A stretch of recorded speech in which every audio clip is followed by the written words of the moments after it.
নবম শ্রেণীর পঞ্চম অধ্যায় রৈখিক সহজ সমীকরণ দুই চল বিশিষ্ট এই অধ্যায়টি নিয়ে আমরা আলোচনা করছি। এর আগের লেকচারে আমরা জ্যামিতিক পদ্ধতির সাহায্যে সমাধানের যে শর্ত সেগুলো আমরা দেখেছি। এই লেকচারে আমরা জ্যামিতিক পদ্ধতির সাহায্যে অর্থাৎ লেখচিত্রের মাধ্যমে সমাধান নির্ণয় করব এবং সেই সমাধানটা এখানে আমরা সমাধানযোগ্য হবে কি হবে না দেখব। আর যদি সমাধানযোগ্য হয় তাহলে একক সমাধান পাওয়া যাচ্ছে না একাধিক সমাধান পাওয়া যাচ্ছে সেটা আমরা দেখব লেখচিত্রের মাধ্যমে। তো দেখো এখানে দুটো সমীকরণ লিখেছি, 2x + 3y - 7 = 0, 3x + 2y - 8 = 0। সহজ সমীকরণ দেওয়া আছে, এই সহজ সমীকরণ দুটির আমরা লেখচিত্র অঙ্কন করব। তোমরা লেখচিত্রের যে অধ্যায় রয়েছে সেই লেখচিত্র অধ্যায়ে সরলরেখা দেওয়া আছে, এই সরলরেখার লেখচিত্র কীভাবে অঙ্কন করতে হয় তোমরা শিখেছো। সেইভাবে আমরা এই 1 নম্বর আর 2 নম্বর এই দুটি সরলরেখার একটা গ্রাফ পেপার আমরা অঙ্কন করব। অঙ্কন করার পরে আগের দিন যেরকম দেখেছিলাম যে দুটি সরলরেখা পরস্পরকে ছেদ করছে কি দেখব, অথবা দুটি সরলরেখা একটা সরলরেখার উপর কী হচ্ছে পরস্পরের উপর মিলিয়ে যাচ্ছে নাকি দেখব, অথবা দুটি সরলরেখা পরস্পর সমান্তরাল হচ্ছে নাকি দেখব। এরকম আমরা কন্ডিশনের উপর ভিত্তি করে এই যে সহজ সমীকরণ দেওয়া আছে এই সহজ সমীকরণের সমাধান আমরা একক সমাধান, একের বেশি সমাধান না আমরা কোনো সমাধান পাওয়া যাবে না সেই তথ্য দেব।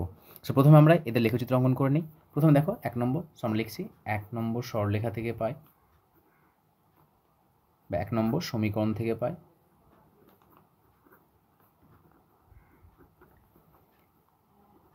2x + 3y - 7 = 0 বা 2x = 7 - 3y বা x = 7 - 2y/2। এবার আমরা এখানে টেবিল অঙ্কন করব।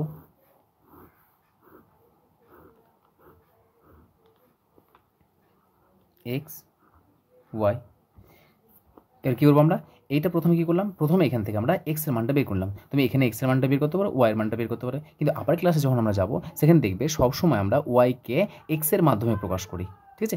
যেহেতু আমরা ক্লাস 9-এ পড়ছি সো এটা অতটা আমাদের ম্যাটার করবে না। সো এখানে এক্সের মানটা বের করে নিয়েছি।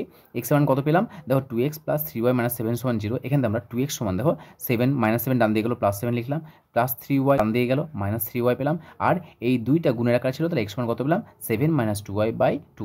আমরা এখানে কতখানা বিন্দু নেব, 3খানা বিন্দু নেব, কারণ 2খানা বিন্দু তুমি যোগ করে ধরো সরলরেখায় পাবো, সেই জন্য আমরা মিনিমাম 3খানা বিন্দু নেব। 3খানা বিন্দু নিয়ে আমরা সেই বিন্দুগুলোকে আমরা একটা গ্রাফ পেপারে অঙ্কন করব।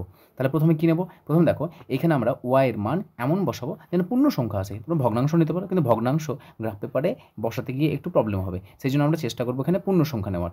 সো এটা হবে আমাদের 3y ছিল।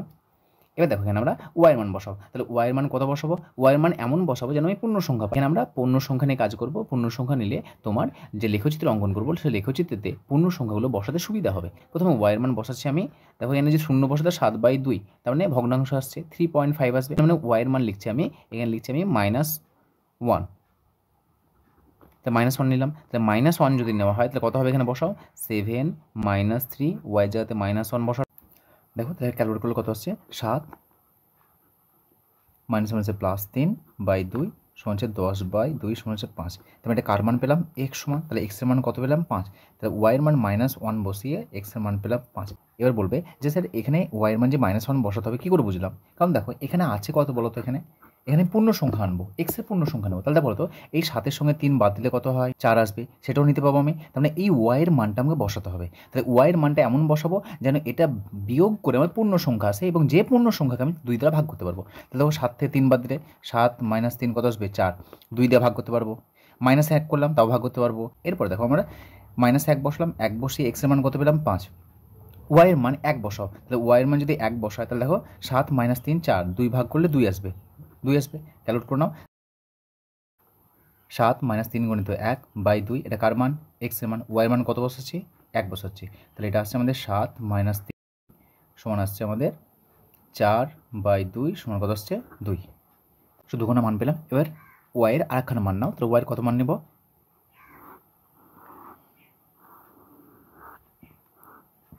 ওয়াইয়ের আরেকখানা মান নিচ্ছি।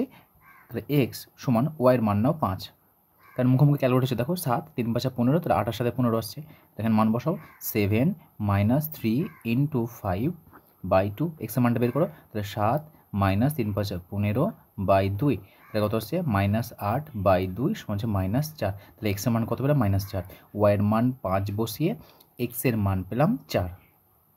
তাহলে আমরা প্রথম যে সরলরেখা সেই সরলরেখার টেবিল পেলাম, এটা হচ্ছে প্রথম সরলরেখার টেবিল। তো তাহলে এখানে কোন কোন বিন্দু নেব? 5, -1, 2, 1। তার মানে এখানে বিন্দু নেব আমরা 1 নম্বর সরলরেখা থেকে 5, -1, 2, 1 এবং 4, 5। এই বিন্দুগুলো আমরা কোথায় বসাবো? গ্রাফ পেপারে বসাবো। অনুরূপভাবে দ্বিতীয় নম্বর সরলরেখা লিখে নেই। দ্বিতীয় নম্বর সমীকরণ থেকে পাই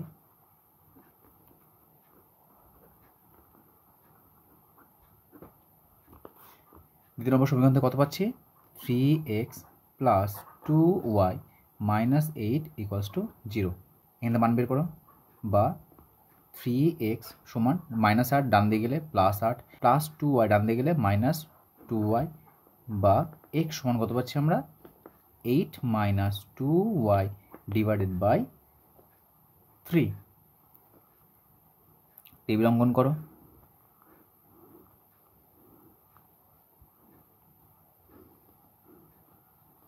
x এর মান, y এর মান।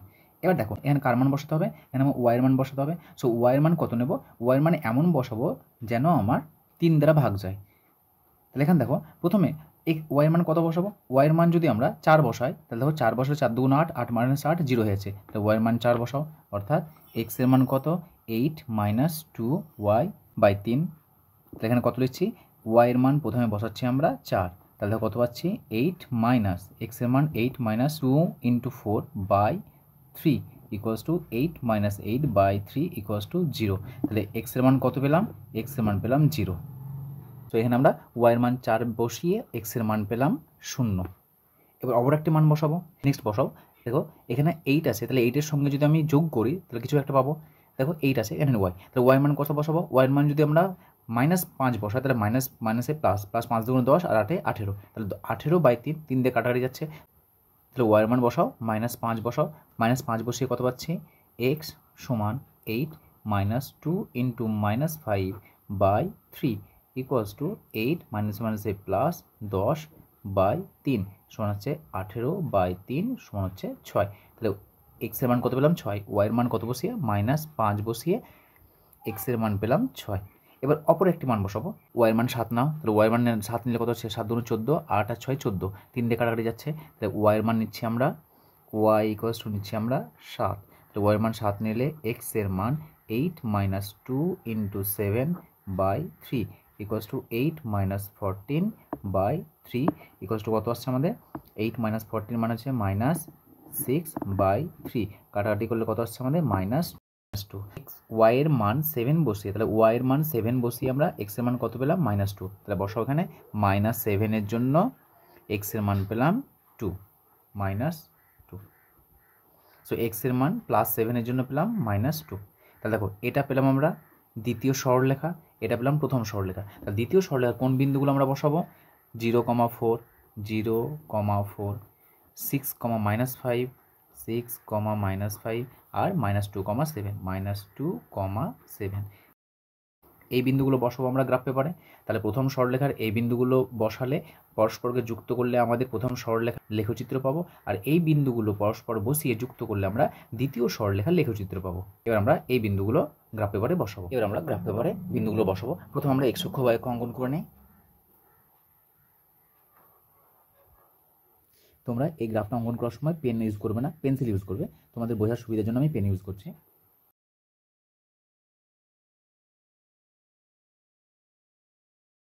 এবার আমরা এই যে লেখচিত্রে x অক্ষ y অক্ষ অঙ্কন করে নিয়েছি। এবার এই লেখচিত্রে আমরা বিন্দুগুলো বসাবো। প্রথমে বিন্দু কত আছে? 5, -1। তাহলে 5 বিন্দু বসাও। তাহলে 5, 1, 2, 3, 4, 5। এই মোটা যে ঘর দাগটা সেটা 5 ঘর। 5, -1 নিচে আসবে। তাহলে এই বিন্দুটা হচ্ছে আমাদের 5, -1, 5, -1। তারপর দেখো 2, 1, 2। তাহলে 1, 2, 2, +2 +1, এই বিন্দুটা হবে। তাহলে এটা হলো আমাদের 2, 1। শেষ বিন্দু রয়েছে দেখো 4, 5। সো 4, 5। তো এই বিন্দুটা নিশ্চয়ই গন্ডগোল বা অন্যান্য বিন্দুগুলো গন্ডগোল, একটু চেক করে নেই। 5, -1, 2, 1, 4, 5, তাই তো? আচ্ছা 4 বসিয়েছিলাম, 4 বসে কত পেয়েছিলাম? x এর মান 5 বসিয়েছিলাম। 5, 3, 5, 15, 7, -8। ও এখানে 4 পেয়েছি, দেখো -4 পেয়েছি। এটা হবে -4 -4। লেখচিত্র অঙ্কন করার সময় দেখো এই দুটো কিন্তু পরস্পর আমরা কি এসছে একই সরলরেখাতে আসছে, তাই না, অঙ্কন করতে পারবো। তৃতীয় যেটা রয়েছে, তৃতীয়টা কিন্তু দেখো আমাদের বেরিয়ে যাচ্ছিলো, তার জন্য এটা আমরা চেক করলাম, এটা -4 হবে, -4,5। তাহলে -4 কত হবে, -4 1 2 3 4, এটা হবে -4 5, 5 মানে উপরে এটা। দেখো পরস্পর একই সরলরেখাতে চলে এসেছে, তাহলে এটা হবে আমাদের -4, 5। এবার এই তিনটি বিন্দুকে আমরা যুক্ত করে বাড়িয়ে দেবো, যুক্ত করে দাও। অবশ্যই একটা সরলরেখাতে আসতে হবে, যেহেতু সরলরেখার সমীকরণ হবে আমাদের।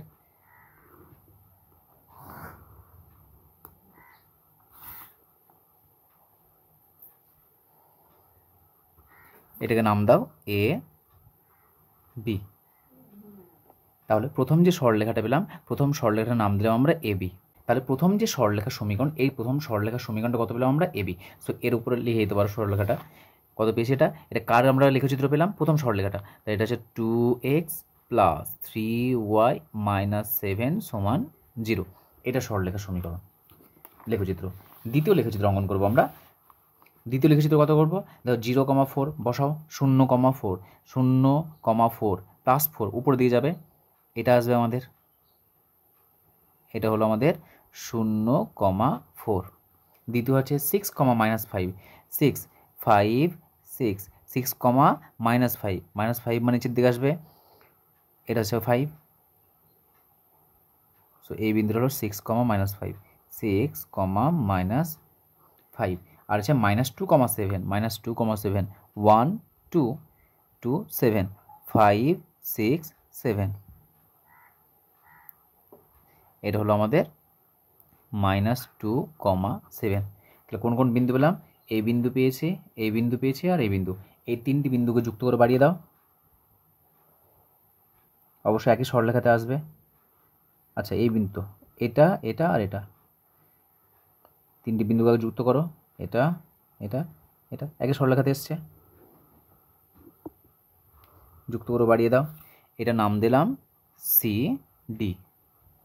এই সরলরেখার উপরে লিখে দাও, এটা কোন সরলরেখার সমীকরণ পেলাম আমরা, এটা পেয়েছি আমরা দ্বিতীয় সরলরেখা 3x + 2y - 8। A B R C D এই যে দুটি সরলরেখা পরস্পরকে একটি বিন্দুতে ছেদ করেছে, তাহলে একটি বিন্দু কোন বিন্দু ছেদ করেছে, দাও 2,1। যেহেতু এই বিন্দু অলরেডি পেয়ে গেছি আমরা, যদি না পেতাম অন্য কোথাও ছেদ করতো তাহলে আমরা কাউন্ট করতাম, গুনতাম, গুনে দেখতাম এক্সের মান কত, ওয়াইয়ের মান কত। তাহলে এখানে কোন বিন্দু ছেদ করেছে, এই বিন্দু ছেদ করেছে, দেখো 2,1 বিন্দু ছেদ করেছে। সো এক্সের মান কত, এখানে এক্সের মান 2, প্রথম যে মানটা সেটা হচ্ছে এক্সের মান, আর দ্বিতীয় যেটা সেটা হচ্ছে ওয়াইয়ের মান, ওয়াইয়ের মান কত 1। এটাই হচ্ছে আমাদের নির্ণয় সমাধান। যেহেতু তারা পরস্পরকে একটি বিন্দুতে ছেদ করেছে, তাহলে আমরা সমাধান পাবো। তাহলে একটি বিন্দুতে ছেদ করলে একটি মাত্র সমাধান পাওয়া যায়। আগের লেকচারে আমরা বলেছিলাম যে দুটি সরলরেখা যদি পরস্পরকে একটি মাত্র বিন্দু ছেদ করে, তাহলে আমরা কি একক সমাধান পাওয়া যায়। এবং সমাধানটা কত, এক্স এর মান 2 আর ওয়াই এর মান 1। এই যে স্থানাঙ্ক দেওয়া আছে, প্রথম যে মানটা সেটা এক্স এর মান, আর দ্বিতীয় যেটা আছে সেটা হচ্ছে ওয়াই এর মান। তাহলে এটা আমাদের লেখচিত্র হলো, কত লিখে দেবো। তো অতএব 1 নম্বর ও 2 নম্বর A B O C D সরল রেখাদ্বয় 2,1 বিন্দুতে ছেদ করে, সুতরাং সমীকরণ দুটি সমাধানযোগ্য এবং নির্ণীয় সমাধান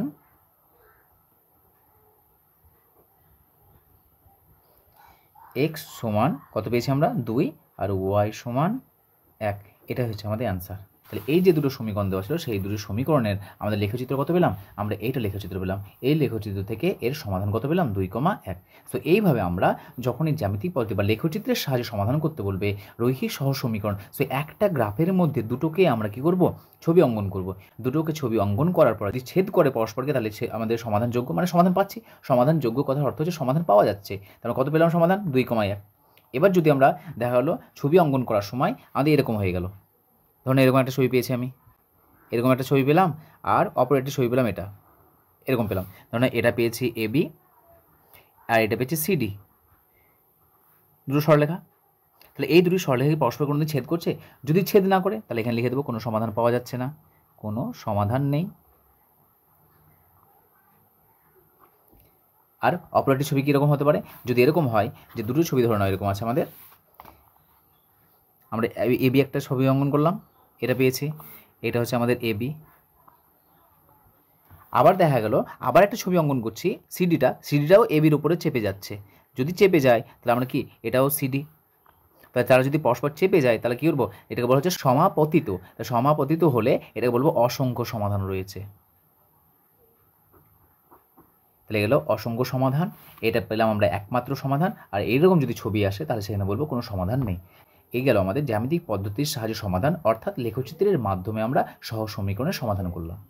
দেখো এর আগের লেকচারে আমরা কী শিখেছি? এর আগের লেকচারে শিখলাম জ্যামিতিক পদ্ধতির সাহায্যে সমাধানের শর্ত, এবং এই লেকচারে শিখলাম আমরা জ্যামিতিক পদ্ধতির সাহায্যে তোমার কীভাবে সমাধান করতে হয়। এর পরের লেকচারে আমরা বীজগাণিতিক যে পদ্ধতি রয়েছে সেই বীজগাণিতিক পদ্ধতির প্রথমে শর্ত দেখব, তারপরে আমরা বীজগাণিতিক পদ্ধতির সাহায্যে রৈখিক সহজ সমীকরণকে সমাধান করব।